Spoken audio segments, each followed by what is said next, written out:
Hello, everybody, and welcome back to our series of ongoing conversations with men who I consider are inspired and bold leaders, teachers, and in this case, God, I don't know where to start with you, Warren Farrell. You have been a leader, a teacher, pretty much a coach, a voice in the wilderness. Often, you wrote the book, The Myth of Male Power, which was really prescient in many ways because so many men say, oh, I hear about all this male privilege, but I fucking don't have any privilege myself. So there's always that disjunction between the large culture and ourselves. And of course, your new book is The Boy Crisis, which is just, I want to say hitting bookstores, but I guess it's hitting Amazon. I'm sure there's a bookstore somewhere it's hitting. But it's hitting this week. Yes, actually Barnes & Noble is putting it up front in 70 of their stores, so I'm very pleased about that. Okay, well, let's jump right in. It's called The Boy Crisis. We hear so much today about, hashtag Me Too. We hear very much, and for good reason, we hear a lot about the crises that women face in culture, and there's almost no conversation except you.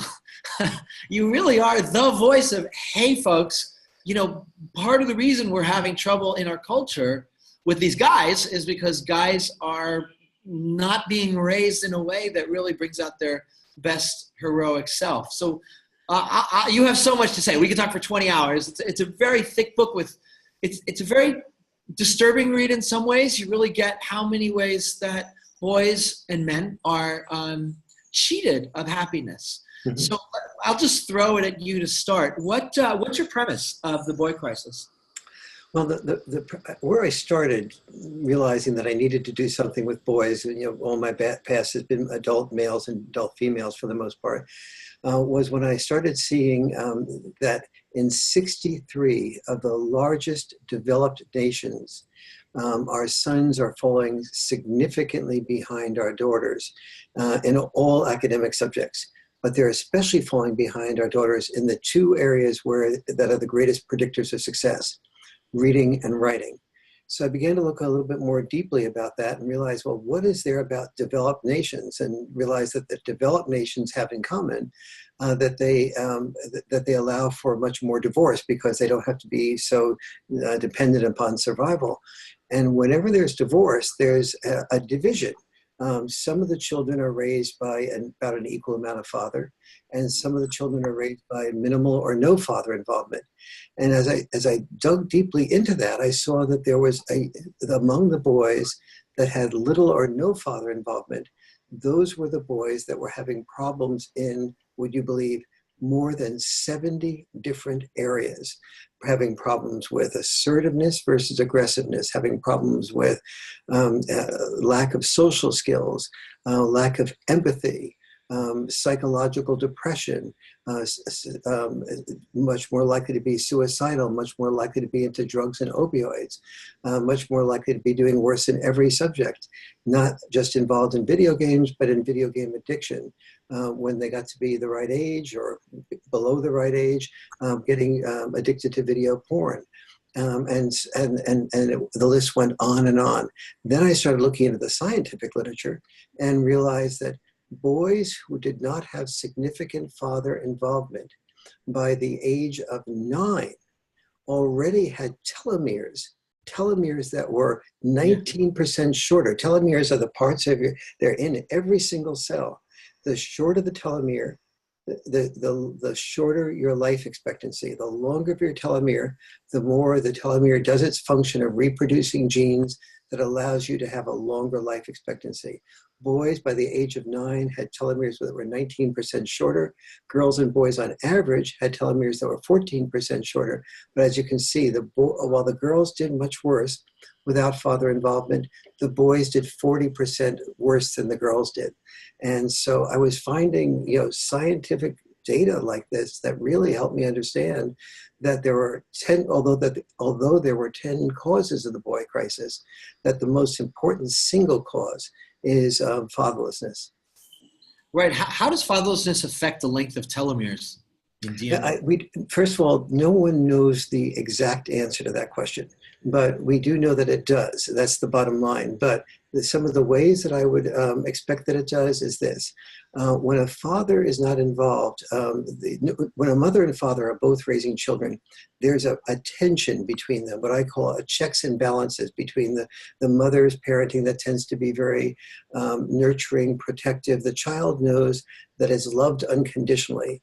With the father, the child is almost always loved unconditionally as well, but the father does not love without putting approval and goals with the child. So the child. So with mother and father, for example, the mother and father will set the exact same boundaries, and the boundaries will be. You can't have your ice cream until you finish your peas, let's say. And so with the mother, the child tests the boundaries with both parents exactly the same way. But then with the mother will say, well, gee, we've both been under a lot of stress. I'm not going to have a big argument about a few peas and whether they're done. And so I'll tell you what, if you have a couple more peas, then I'll give you the ice cream. And so the child registers, with mom, I can manipulate a better deal. And this is very good for manipulative skills. But with the father, even if he doesn't say it verbally, he sort of looks at the child in a way that says, you know the deal and I know the deal and you know that I know the deal. You can either finish your peas and have your ice cream or not finish your peas and not have your ice cream. Then the child goes, you're so mean. And mom doesn't do that. And the father says, you can continue to whine, but then you'll be, tomorrow night, there'll be no ice cream either. And then the child begins to notice that with father, there's no way around finishing doing what you need to do. So with the father, the child learns attention focus. With the mother, the child is more likely to learn attention deficit and have an attention deficit disorder. So children raised primarily by dads are 15% likely to have attention deficit disorder. By moms, 30% likely to have attention deficit disorder. And so here's the important aspect of this, though. The child then takes what has happened when the child can't focus on the peas to get the ice cream is the child does not learn postponed gratification. Yeah. Postponed gratification is the single most important quality that it takes to be able to succeed. So you can tell your child all the dreams that you want, but the bigger the dreams, you say, sweetie, you can be anything you want to be.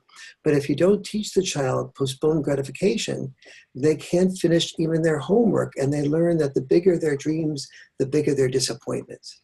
And so they become failures in school. And here's where the really important stuff starts. They become failures in school. They become angry that they're not respected. They're often very sweet boys that are very highly protected. And from that sweetness comes, but they feel that their sweetness is not being valued by their peers, not being valued by their teachers when they don't finish homework. And they start becoming angry and they start withdrawing. So they withdraw into video games, not just in a proper way, but in an addictive way. They withdraw into video porn in an addictive way. And as they get increasingly rejected by women and by peers, they start finding that they build a deep-seated anger, depression, rudderlessness, sense of purpose. And in the worst case scenarios, that anger becomes something that they take out on their schoolmates and their teachers, and then you see the school shootings. So that's the sequence that oftentimes happens from boys and girls without fathers. It happens to both sexes to some degree. Girls don't do nearly as well. Girls have manifested differently. Girls are far more likely to be either fearful of having sex with boys, even when there's a good relationship, or they fear that they don't know boys well enough, so the only thing that they know that the boys want that they have is to be sexual, and they're sexual before they're ready to be. And so that's a... So lack of dads is clearly a problem, and it's not just lack of presence of dad; it's lack of present dads, right? I mean, this is an old issue going back. Yes and no. So the child, even if the father is not as so first of all, yes, being present as a father, understanding that what we now have hard data to prove is that the amount of time a father spends with his children is far more important than the amount of money the father brings in. Once the income gets between 50 and 80,000, depending on where you live in the United States, almost everything, all the children's benefits after that comes from time, not dime. Yeah, got that. No, that's true. There's so much in the book around this. So that's a primary problem, boys growing up without dads. Yes, yes. You just mentioned the word purpose, and you talk about the purpose void in the book. Well, the purpose of this series of conversations with teachers like yourself is to really explore, what does it mean to be an inspired man? What does it mean to live from an inspired place?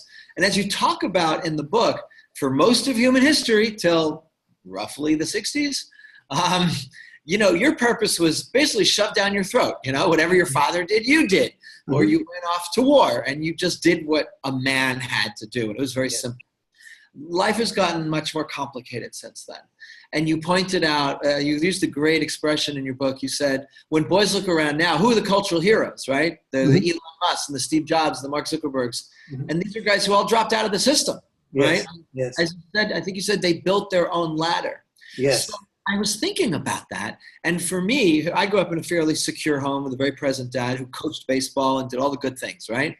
For me, I'm building my own ladder, living my own inspired life was my entire life, from high school, from junior high. I'm going to create the life I want because I came from, I guess, that kind of security. And I've always seen that as the great opportunity of our age. But reading your book, I begin to see that, there's almost a paradox of choice with purpose. If you don't grow up with a given sense of purpose, it's not always this peachy thing that you get to create your own life. There's a void that lives in people. What can men do in their various, from their various backgrounds to fill that purpose void? Because it's called on us to fill it ourselves right now, to build our own ladder. So what would you say to guys who feel like, I don't know what my purpose is? My dad didn't give it to me. My culture didn't give it to me. I don't really like what the culture is giving to me. Yes. First of all, the largest thing is that we hear a great deal, especially among feminists, that it's that we have male privilege. Check your privilege at the door. And we hear that we live in a world that's dominated by a patriarchy in which men made the rules to benefit men at the expense of women. But this is not the way. And so when our sons go to college, especially, and even in high school, they begin to feel as if they're a male, that they have this privilege, and that they're the future presidents and CEOs, and therefore they carry around this sort of like, if you're a male, shut your mouth, just listen, type of thing, which it brings a great deal of shame to them. And they learn that that sex is dirty, and they have these tremendous mixed messages around sex. And then they learn that, but you're the one. Girls have the option to initiate sex. You have the expectation to initiate sex. You're the ones that is supposed to be more likely than she is to pay for a really nice dinner, to pay for drinks at a bar, and so on. And so they begin to realize that they have to compensate for their inferiority to girls by paying to bridge the gap between the inferiority they have and the superiority that the girls have when the girl is attractive and young, and he wants her more than she wants him, at least on a sexual level. And therefore any type of interest in sex he has to pay for rather than be equal to. And so all this is happening in his unconscious mind. Now, what he never looks at, because he's never taught to look at it, is the bigger picture. This world of male privilege. In fact, throughout all of history, even among animals and insects, the male role was to prepare to be disposable in war, and disposable potentially in the workplace. The people who built our railroads were disposable Chinese males, for the most part. The people who were in our coal mines, in our oil rigs, on our construction sites, they die at one per workday hour on our construction sites.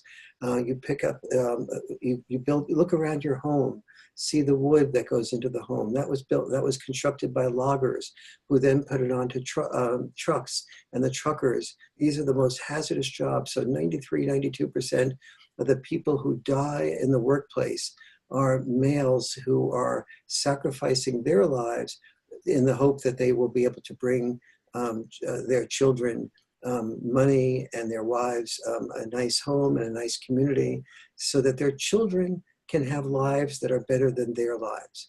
That is their hope. And yet, instead of saying, thank you, Dad and Grandpa, for creating lives where we have the option to make choices that you never had the option to make. And we are going to college and doing things that you never dreamed of doing because you gave up your dreams, or you learned very early that you shouldn't even have dreams. My father told me until I wrote my third book, he said, Warren, you can't make a living writing books. If you want to support a family and be useful and valued as a man, you've got to not do what you want to do. You've got to do what you have to do. You have to be, in essence, a human doing and not a human being. But what we never imagined, or what my father never imagined, is that instead of receiving respect for the money he earned, and my father managed a company in Europe, and then that company, my mother became depressed, and so my father wanted to support her and gave up the job managing the company. But at his age, when he returned, he had to walk down the street selling floor brushes, even though he came from managing a company in a European nation. And so he didn't do what he wanted to do. He did what he knew would allow us to go to college and be able to do things like have this type of podcast with you. Mm-hmm. Like you have an amazing phrase in your book that men are trained that even when, let's see, how'd you put it? Even when you win, you lose. So when you win by succeeding in business, sacrificing your time, your dreams to get that job, to go to war, to play on the football field. You have many references to that. It's really interesting. You win, but at the same time you lose. Yes.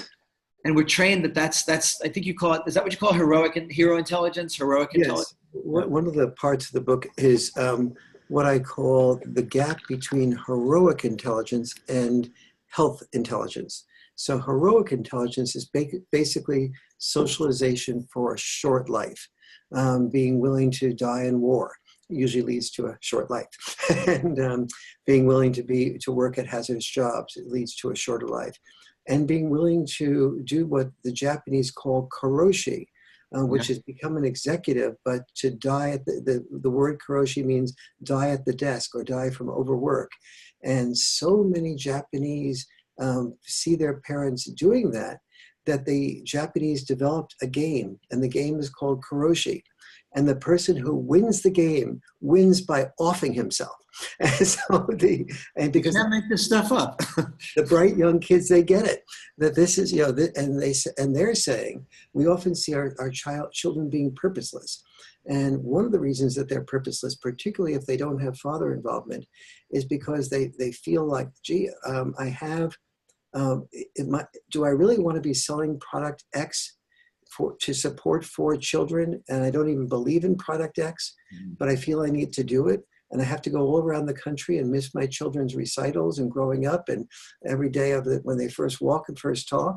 I don't want to do this, and so they don't know what to. If they don't have fathers, the father doesn't know how to do this, which is the crucial role of the father, which is to help the child know that she or he has unique characteristics, and it is incumbent upon the child to do 2 things, not one thing.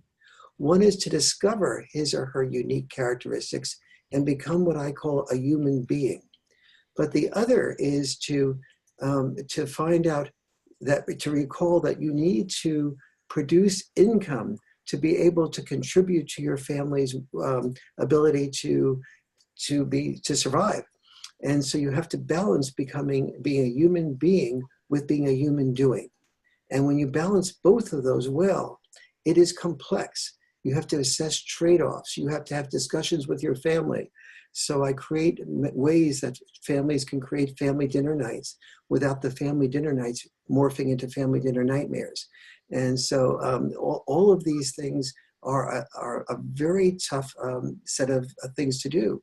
The mother is wonderful at leaving the children feeling secure in these areas. And many mothers, especially single mothers, have broken their backs to raise children, even oftentimes as they're working and raising income as well. But the challenge is that children need both that security of the nurturance that mothers are more likely to give unconditionally, and they also need to be pushed beyond their boundaries, out of their comfort zones, told to try things again. They need to be teased. They need to be roughhoused with. They need to be and so all of these things, and they need to have, especially as I said before, postponed gratification. And it's when the balance between the mother and father, the mother saying to the father, "You're being too mean. You're pushing the child too hard," and the father saying, "No, you're enabling the child. You're not giving the child credit. Yes, I use a more complex word that the child doesn't understand." That's the way we learn language, by saying words that the child doesn't understand and having the child leap into that knowledge that was not understood prior to it being articulated. Yeah, that's a great description. I was just laughing. I just had a memory. Part of what I'm trying to do with this series of conversations is to show that there are many ways of being a good and or noble man today. Since there's no cultural, orthodoxy. There are lots of ways of being a good man, and used a couple of terms. You mentioned roughhousing. So I have two sons. One was born a warrior, absolutely born a warrior, collected weapons. He's a drummer now. And the other was born a scholar. He's the jazz pianist, and he very gentle boy. And the other one and I, we would have 1-minute wrestling rounds on the big king bed, and the little one would jump up and down in the corner and wait for his opening, and then cannonball on top of us. And it was great, right? Because he wasn't going to wrestle because he wasn't a warrior by nature, but we found a way to sort of be inclusive and enjoy each other for who we are without forcing a kind of masculinity on, the same kind of masculinity on two very different people. Now, that is really fascinating. And what you said is so true in nature too. Yeah. 85% of the reproduction in nature comes from the female choosing to mate with the alpha male. And so like among certain beetles, for example, the female goes down into a hole and where it gets ready to be receptive to a male having sex with her. So a male beetle that has developed the longest armament is the one that protects that hole from being invaded by other beetles. And so the male beetle has to fend off all the other male beetles that are competing to be down there. The male beetle that survives usually gets to be down there. However, about 10 or 15% of beetles see that there's no way, shape, or form that they're going to win the female by battling off all these other males. So the other beetles that succeed in the other 15% figure out a way of digging a different hole down that does not compete with and accessing the female through their own cleverness. And so one of your sons was the warrior, and the other son was the one that figured out a different way of getting to the beetle by digging a different hole, if you will. Yeah, his different hole is. Is that fascinating? Yeah, it's really interesting. Yeah, because it's very interesting. They say therapists who have, one kid believe in nurture, and therapists who have two kids believe in nature, because kids come out really different. Yes. And which leads us to what I really want to talk about, which is that a lot of the men watching this are very different, right? Yes. Everybody comes with their own sense of what actually turns them on, what excites them about their life. And you talk in your book so movingly about this hero paradox. I never really thought about it. I'm a huge student of Joseph Campbell, done all that kind of work, and I've never thought about the cost of it. It's always been, this is what we do. We go out, we fight, we learn new skills, we face our dragon, we experience a death and rebirth, and we come home heroic, and we turn the land green again. Perfect. Yes. I got that. That's the cycle of life. But you bring up that the hero paradox, you call it's valuing yourself by not valuing yourself. And that's a painful thought. It's preparation, as you said, to die for the tribe. And that there is something there. Now, we're not on the front lines of parapets yet in our culture. There's no current war coming our way. So there's not a natural place for men to go. Speaking to the men here, of many different kind of men, we've heard also from Dr. Glover. You know Dr. Robert Glover. Oh yes, I've done TV shows with him. You guys are bookends, man. I want you to teach. And he talks about the nice guy syndrome as a way of sacrificing what you really want in the world, not for a high purpose, but because you're not comfortable with masculinity. Yes. You're talking about putting yourself second or third in the world because that's kind of an acculturation. Mhm. So we're in a time now where we have the luxury, and I think it is a luxury, that we get to pick our inspired life. We get to build our ladder, as you say. We get to choose the life we want. How does a guy listening to you dissociate himself from the cultural norms of you have to not value yourself? How does someone value himself, find his inspired life without being overwhelmed by cultural norms? Very good. Yeah. The key word there, or the key words there, are understanding the concept of social bribes. So if I am a little bit inclined toward playing football, I learned that the cheerleaders will be cheering for me, and if I'm really a hero, if I'm a great quarterback or a great end, I do something like when I was being asked to play football in high school, I was my skill set was kicking, and so my dream was that I would kick the points that would win the touchdown at the very end, the field goal, and so maybe I'll share this story that one of the people I worked with told me. He said, I really wanted my dad's approval. I didn't even know that consciously, but I knew that indirectly as I look back on it, because the first time my father came to one of my football games and I was a right end, I was so nervous that I would drop the pass, that I dropped the pass. And I did that twice in a row. Fortunately, the quarterback was a good friend and he gave me a third try. And the third time, I not only caught the pass, but I evaded a couple of tacklers and I scored a touchdown, and it was a crucial touchdown. And my father went berserk in the stands. He was like, that's my son, that's my son. He just caught the one that caught the touchdown, that's my son. And I didn't know until years later, some years later, I played in college football as well, the guy said.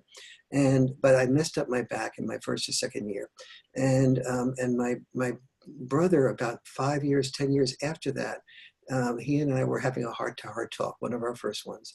And he said, John, when you messed up your back like that, I have to say that for a few minutes, I was actually happy that maybe now I would get some attention. Maybe now Dad would love me as much as you. He said, when my dad stood in the stands and said, that's my son, and almost ignored me, it always made me feel like the black and white TV when you were the color TV. And it was really so deeply sad for me. And so what both of those sons were impacted by was the social bribe that said, boy, male, if you risk your life, you will be more loved. More loved by who? Your father? Your mother? Now, this is not really true, but this is what the boys believed. The father, the mother, the cheerleaders, who are they cheering for? The boys in the stands? No. Like the band? No. Who are risking their lives, who are risking concussions, spinal cord injuries, messed up backs. And they're basically saying, 1st and 10, do it again. Risk another concussion, another messed up back. They might as well be saying 1st and 10 concussion again. But this is the boy, this young man I'm talking about, who was learning to value himself by not valuing himself, by not valuing the fact that an intact brain was more valuable than a brain that was suffering from multiple concussions. And of course, in war, all our war heroes, every statue comes from a man who, again, risked his life, as Winston Churchill did, as all of our, every statue is a man who was willing to be disposable in order to have himself made immortal. And so we learn to value ourselves by not valuing ourselves. We learn that heroic intelligence was socialization for a short life, whereas what we also learned was when the going gets tough, the tough get going. Now, when the going gets tough, the tough get going is socialization again for a short life, because all your adrenaline goes up and your epinephrine is at risk, and so you are likely to have more blood clots and die sooner if you are just forcing yourself to not be in touch with your feelings. What socialization for a long life or health intelligence is about is when the going gets tough, tune into yourself. don't necessarily get going and don't necessarily stop. It is, but discover your edge. As people who are good yoga instructors like Iyengar have taught, that that it's your edge which you have to watch out for. You want to push yourself out of your comfort zone. That's a positive. But you want to know exactly how far out of your comfort zone you should go. You want to be able to not have fear all the time, but you also don't want to be fearless. And so these are the balances. So what does a good father do, and what do good parents do? Fathers and parents have family dinner nights where there are no electronics, where there's discussions about anything. You can say anything. You listen before you speak. You speak in turn. These are the structures that I create for family dinner nights that I have found are successful, that help children then determine how much toughing it out should I do? How much toughing it out is in my nature? Maybe I want to tough it out, and that really gives me a sense of purpose. If that's what thrills you, and you are discerning that it's not thrilling you because somebody's approving of you, then maybe you're a natural warrior who's willing to and thoughtful about, maybe you do want to give your life as a firefighter. But before you put on the volunteer firefighter uniform and look like a firefighter who gets respect and no pay, ask yourself the question, for what am I doing this? Yeah. And have people in your community respond and say, well, he turned out to be a fine young man after all, then I ask you to question that. It's interesting. Two things come to mind. There are no cheerleaders at Math League, right? There's no social bribe. There's no social bribes for the National Merit semifinalists. Is one thing. So there's no social bribes. So it puts it on us as individuals to look more deeply, to tune in more deeply to what makes me happy that doesn't get the social approval. And the other thing that came to mind, I lost it.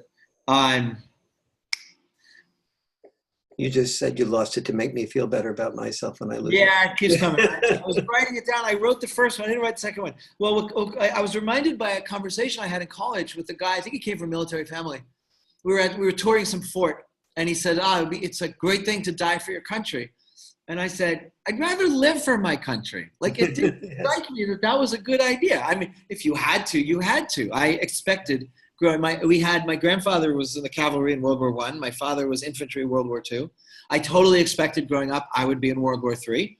I just thought that was the generational thing. It's what guys did. But it didn't mean I wanted to do it, right? And so for me, and again, it could be because I came from a fairly secure background. My life has always been about self-actualization, and you make an amazing insight. By the way, it was my favorite page of the book. I almost ran out of highlighter. You make this distinction between Maslow's hierarchy of needs, right? The traditional hierarchy of needs. First, you have to have your physical comfort. Then you kind of have your social needs. And finally, at the end, at the top, once you have all these, for people who don't know it, once you have your various layers of security, comfort, then you get to have self-actualization. You get to grow as a human being, grow your consciousness, which is a wonderful thing.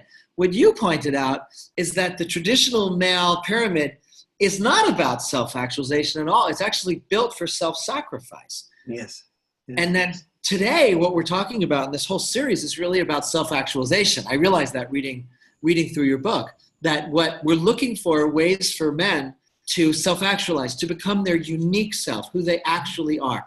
So for guys, again, I'll ask this again, maybe in another way, for guys who didn't have the right kind of dad, who didn't have the social bribes that got them living what our friend Mark calls their unique selves, right?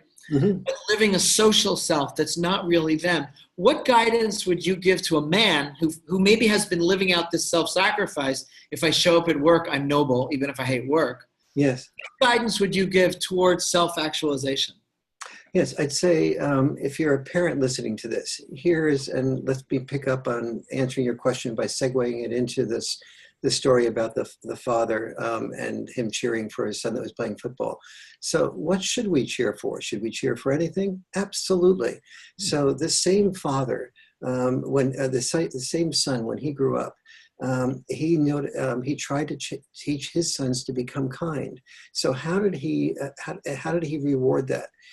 He rewarded it by first teaching enough of it so that the boy, his son, eventually one day he saw the boy play ping pong with a friend from the neighborhood, and the friend, and it was like 21-19 or 21-20, and so it was just about, and the other boy hit a shot that probably hit that probably missed the table, but his son said that it hit the end of the table, therefore giving the other boy the winning point, even though probably it didn't actually do that. So what that father did is when they did the prayer he was over for Thanksgiving. When they did the prayer for Thanksgiving dinner, he said, I thank you, Lord, for having a son who is able to be so kind as to give up the winning point with the possibility that his friend, got the point when perhaps he didn't. This is truly the type of kindness and thoughtfulness that I care about. Now, everybody at that table then started having a different social bribe, if you would, the social bribe of kindness being rewarded. Mm-hmm. And that's a positive social bribe as long as it doesn't go too far. You don't want somebody who's always giving up. I used to play a lot of tennis, and I would oftentimes do exactly that with tennis games. If it wasn't a tournament, and it was very close, and the other person I felt more need to win than I did, I would purposely throw the last point or two and let the other person win. However, when it got to a tournament, I lost my kindness. I just focused on winning. And so it was, but that was my own little translation of that in my life. But these things don't happen in isolation. People are naturally selfish. We don't learn to be altruistic when we're born. When we're born, we say me, me, me, cry, cry, cry, more food, more attention, more this. When our sister gets more attention, or brother gets more attention than we do, we fight to get that attention back. And so, but we around family dinner nights and around re-examining what type of messages we're sending to our children, when the message is being valued because of your kindness, your thoughtfulness, your ability to love, but yet at the same time having the postponed gratification that allows you to succeed and be kind, not out of a need to get attention from being kind, but being kind in addition to being able to accomplish yourself. Very interesting. But so I guess the first rule is be aware of the social bribes going on around you. Yes. What are you getting from your mother? What are you getting? By the way, I just had a memory. This is really, you're jogging a lot of memories. When my warrior son, and he really was a warrior. When he was 3 years old on his birthday, he would wear his weapons at night, which he collected from his friend. His hippie mother never bought him weapons, but he collected them, and he used to go to sleep in his Crusader armor. We took the cross off. And he had a visor. And on his third birthday, I bought him cowboy boots. So he was in hog heaven. And he went to sleep at night in his full armor and his cowboy boots. And I leaned over on his third birthday and I said, Amit, why are you going to sleep with all your weapons, your gistles, pistols, and pistols, which he called them, and your sword? And he had a sword in one hand and a gun in the other, right? And he looked at me through the visor and he goes, you never know. You never know. Like, he was a warrior. Wow. I got chills in my arm. I'm like, this kid came from another planet. Okay. So he, so I used to teach him. So the point of the story is I used to teach him because of who he was. I said, because he was such a powerful kid.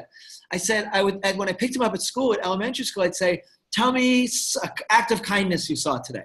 And I would get him just getting aware of that, because he was really a rough and tumble kid. We did that too. Yeah. So he got both from me. So I guess what you're saying is that guys should pay attention to what you call social bribes they get, the approval we get from our fathers, our mothers, our girlfriends, our friends, and start assessing, are these really meaningful to me? Yes, exactly. That's the first step. And the best way to assess that is through the family discussion. And, and the father saying, well, let's look at this. How did you feel after you gave up the game to your friend and he won? And how did you feel when we talked about it? How did you? And so, and the father says, here's the way I felt when I was a kid, and there's some parallel to that. Mother shares her perspective. The daughter shares her perspective. And so there's no right answers or wrong answers, but as the children start hearing each different person's perspective, they learn a few things. One is, what are the trade-offs of every way of looking at things? More about what rings true for me. Yeah. And then third, that everybody has a different story.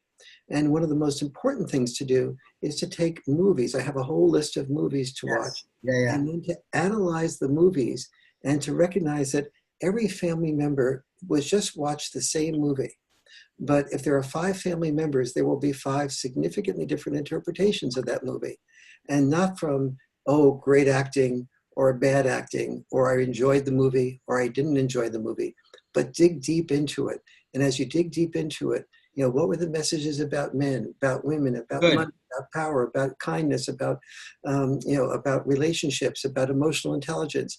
And as you dig into and you dig deep, you will have your children becoming much more emotionally secure. And these are some of the pathways, not to heroic intelligence, but to health intelligence. Having said that, there are going to be boys and girls who will naturally feel that they want to be the firefighters, the police officers, and the construction workers, and so on. And thank goodness we need those desperately. We need first responders. We need people who will make sacrifice. What rough men do at night. Your children, you want your children to make the sacrifices that speak to who they are as human beings, not to just getting approval from you. Beautiful. I forget the quote, but we sleep at night because of what rough men do by night. I forget the quote. Yes, we often say that women civilize men. Well, there's truth to that, but also the opposite is an enormous amount of truth.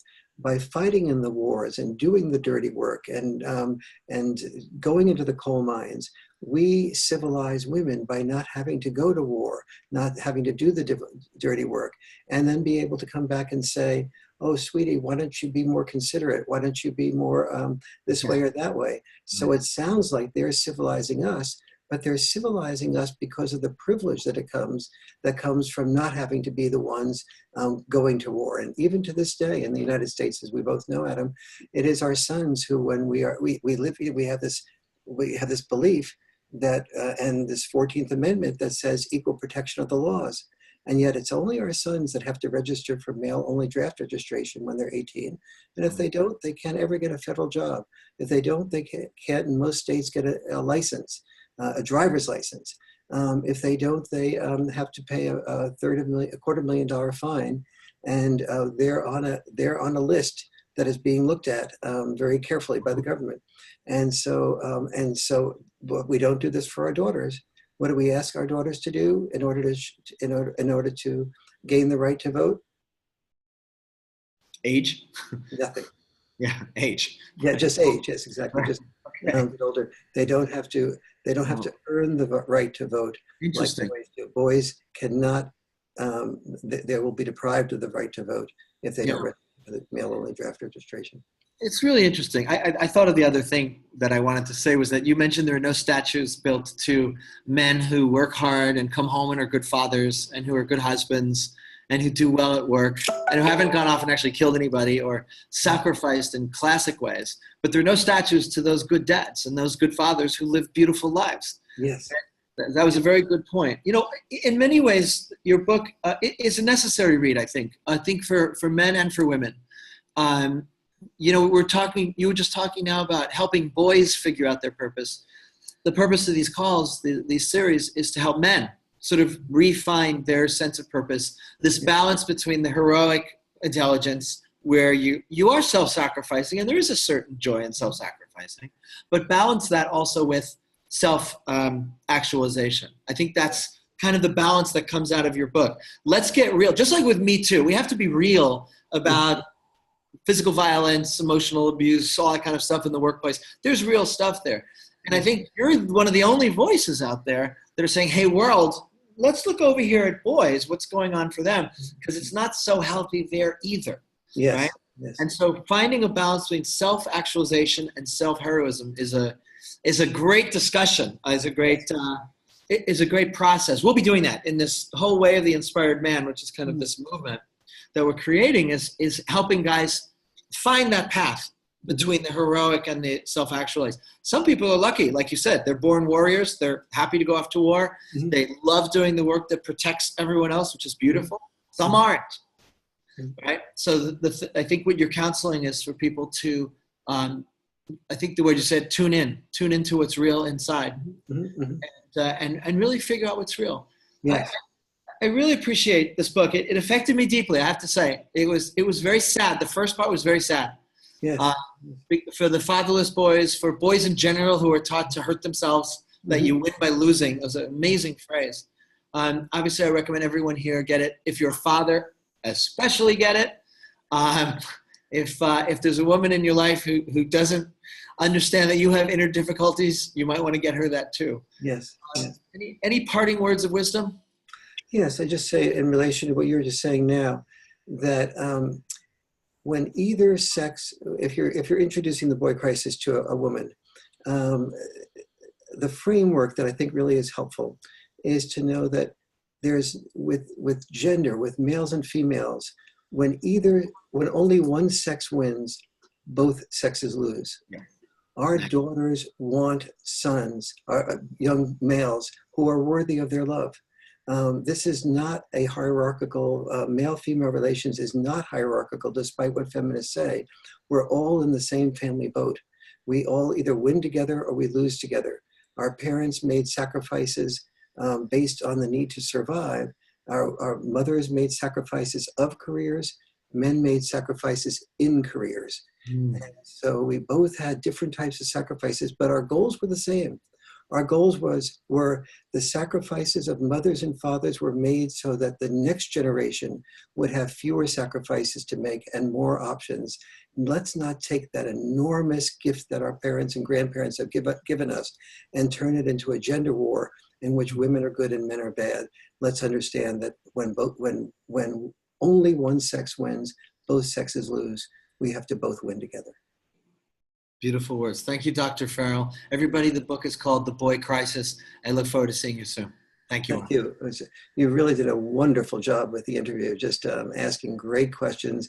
You went beyond where any other interviewer has gone in terms of bringing up the Maslow hierarchy of values and just and taking in many dimensions of it that other people have just missed. So I feel like my heroic intelligence is vindicated. Yes, or definitely your health intelligence. Thank you so much, and good luck with the book. I hope to see it on the bestseller list for a long time. Thank you very much. How will you